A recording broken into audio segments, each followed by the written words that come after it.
নমস্কার, welcome to 24 hours TV channel.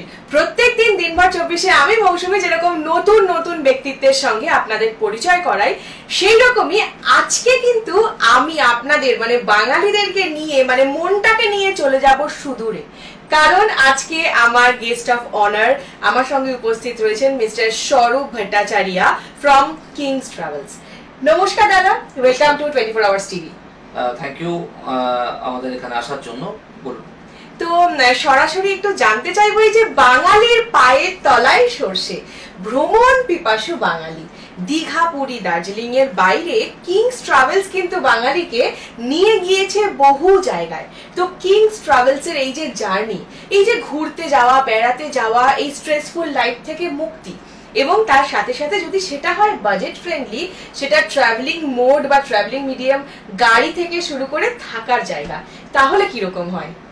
ভালোই হয়। অ্যাকচুয়ালি আমরা চেষ্টা করি কাস্টমারদের আমাদের তাদের অ্যাজ পার নিড, তাদের বাজেটটা কেমন আমরা আগে জিজ্ঞাসা করে নিই, তারপর সেই মতো আমরা প্যাকেজের প্ল্যান বা ট্যুরের প্ল্যানটা আমরা তৈরি করে দিই। আচ্ছা, তো একটু জানতে চাইবো যে কিংস ট্রাভেলস এর গোড়ার দিককার কথা, এই যে শুরুর সময়টা বা যখন এইটা আপনার ব্রেন চাইল্ড ছিল, এটা নিয়ে ভিশনটা কি ছিল, বা আজকে যত পর্যন্ত এসছেন এর পরবর্তী প্রজেক্ট বা আইডিয়াস কি কি রয়েছে? অ্যাকচুয়ালি কিংস ট্রাভেলস এর জন্মগ্রহণ হয় 2000 সালে, মানে আজকে ঠিক 24 বছর প্রায়। হ্যাঁ, তো প্রথম অবস্থায় আমরা মানে আজকের দিনে থাকবো সেরকম কোনো মানে ভাবনা চিন্তা ছিল না বা বুঝিও নি, বয়সটাও কম ছিল। ব্যবসা করতে ভালো লাগতো, বা আমি প্রথম জীবনে চাকরি করতাম, স্বাধীনভাবে কিছু করব সেই ভাবনা থেকে আমি ব্যবসায় এসেছি, এবং তারপরে জার্নি চলছে। এবং ব্যবসাটা এই মুহূর্তে দুটো অফিস আছে আমাদের, একটি কলকাতা, একটি শিলিগুড়িতে। আচ্ছা, তো কলকাতা এবং শিলিগুড়ির অফিস থেকে মূলত প্যান ইন্ডিয়া বেসিস ঘুরতে যাওয়ার জন্য ট্রাভেল প্ল্যানিং করা হয় নাকি স্পেশালি নর্থ ইস্ট? আমরা স্পেশালি নর্থ ইস্ট। আচ্ছা, তো নর্থ ইস্ট প্রসঙ্গে একটা কানাঘুষো খবর শুনতে পেলাম যে নতুন দুটো প্রপার্টি আপনারা সেখানে বিজনেস শুরু করেছেন, এবং সেখানে মানুষকে আসার জন্য কি মেসেজ দেবেন? কোথায় রয়েছে এই বিজনেস? অ্যাকচুয়ালি নর্থ ইস্টে আমরা এবছর ফেব্রুয়ারি মাসে গ্যাংটকে একটি হোটেল নিয়েছি 3 স্টার ক্যাটাগরির।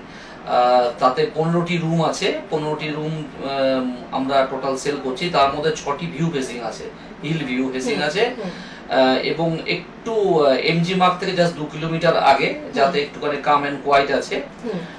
আমরা বুফে সিস্টেমে খাবার সার্ভ করি, এবং প্রত্যেকটি রুমে টিভি, গিজার এবং অত্যাধুনিক সুবিধাযুক্ত এবং বার ফেসিলিটি আছে। আচ্ছা, তো একটু জানতে চাইবো যে এখান থেকে এবার যারা পৌঁছে গেল ওখানে হোটেলে, সেখান থেকে ঘোরার ব্যবস্থা, সাইট সিইং এর ব্যবস্থার জন্য কি ফ্যাসিলিটিস রয়েছে? আমরা টোটাল ওখানে ট্রান্সপোর্ট প্রোভাইড করি। বেসিক্যালি আমরা প্রথমে ট্রান্সপোর্ট বিজনেস থেকে হোটেল ব্যবসায় এসেছি। যেহেতু নিজেদের গাড়ি আছে আমাদের, আমরা সম্পূর্ণ সিকিমে আমরা লাক্সারি ক্যাব এবং ছোট ক্যাব দুটোই আমাদের ওখানে অ্যাভেলেবেল আছে। ওখানে থার্ড পার্টি ভেন্ডরিং করতে হয়, সেটা আমরা প্রোভাইড করে থাকি। আচ্ছা, তো স্বরূপটা একটু জানতে চাইবো, এটা তো হয়ে গেল আমাদের ব্যবসায়িক প্রসঙ্গ, এবার একটু চলে আসবো এন্টারপ্রেনিয়রশিপ জার্নি নিয়ে। এন্টারপ্রেনিয়রশিপ শব্দটা যতটা সুন্দর, মানুষের কাছে একটা মেসেজ পৌঁছায় যে মানুষ নিজের উদ্যোগে চেষ্টা করলে সমস্ত কিছু করতে পারে, কিন্তু শুরুর দিকে মানুষকে ফেস করতে হয় স্ট্রাগল, কঠিন বাস্তবের মুখোমুখি হতে হয়, এবং মুখোমুখি হতে হয় ফেইলিয়ারের। তো বাঙালিদের মধ্যে একটা জিনিস লক্ষ্য করা যায় যে সেফ অ্যান্ড সিকিউর জবের দিকে বাঙালিরা ঝোঁকে। অবশ্যই ব্যতিক্রমী রয়েছে। তো আফটার কমপ্লিটিং ইওর এডুকেশন, পড়াশোনা শেষ করার পর কি আপনি সেরকমই জবের দিকে গিয়েছিলেন, নাকি শুরুটাই ছিল ব্যবসা? না, প্রথমে আমি 3-4 বছর আমি প্রথম চাকরি করতাম। চাকরির পরে আমার ওই বরাবর একটু স্বাধীন নেচার ছিল, হয়তো পারিবারিক ভাবে ছোটবেলা থেকে ব্যাপারটি ছিল হয়তো। তো আমি সিদ্ধান্ত নেই ব্যবসা করব। সেই ম্যাটারটার মধ্যে দুজনের কথা বলতে হয় আমার। একটি হচ্ছে আমার বাবা, উনি কোনো বাধা দেননি, উনি বলেছিলেন তুমি এটা ভালো বোঝো করো। আর দ্বিতীয় হচ্ছে আমার ওয়াইফ, যিনি আমার পাশে থেকেছিলেন, যদিও আমার ব্যবসা